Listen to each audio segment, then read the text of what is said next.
यंदाच्या संक्रांतीला अतिशय दुर्मिळ योग जुळून आलेले आहेत. ते म्हणजे या दिवशी षटतिला एकादशी आहे. तसेच या दिवशी अमृत योग व सिद्धी योग सुद्धा आहेत.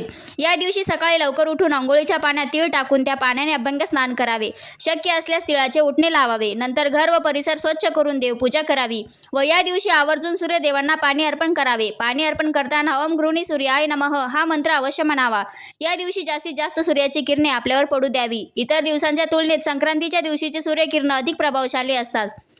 या दिवशी ब्रशने दात घासू नये, कठोर व खोटं बोलू नये, झाडे किंवा पिके तोडू नये, दाम्पत्याने सहवास करू नये, तसेच दिवसा झोपू नये. या दिवशी विठ्ठलांचे दर्शन घ्यावे. घराभोवतालच्या मंदिरांमध्ये वाण द्यावा. तसेच सुगड पूजन करावे.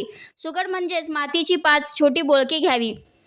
त्यांना हळदी कुंकाची बोटे लावून दोरा गुंडाळावा. या सुगडांमध्ये गाजर, बोरे, उसाच्या कांड्या, शेंगा, कापूस, हरभरे, तिळगुळ, गव्हाच्या ओंब्या, बिबे इत्यादी भरून पाटावर मांडून ठेवावे व त्यांची पंचोपचार पूजा करावी व 3 सुवासिनींना दान द्यावे. 1 सुगड तुळशीला आणि 1 स्वतः करता ठेवावे.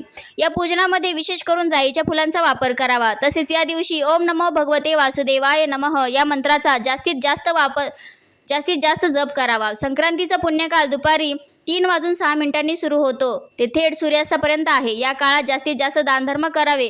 आपण जेवढे दानधर्म करू सूर्यदेवांच्या कृपेने त्यांच्या दुप्पट आपल्याला मिळत असते. तसेच गायत्री मंत्र व सूर्यमंत्राचा जास्तीत जास्त जप करावा. या दिवशी पिवळ्या रंगाचे वस्त्र परिधान करू नये. तसेच खिरीचे सेवन करू नये.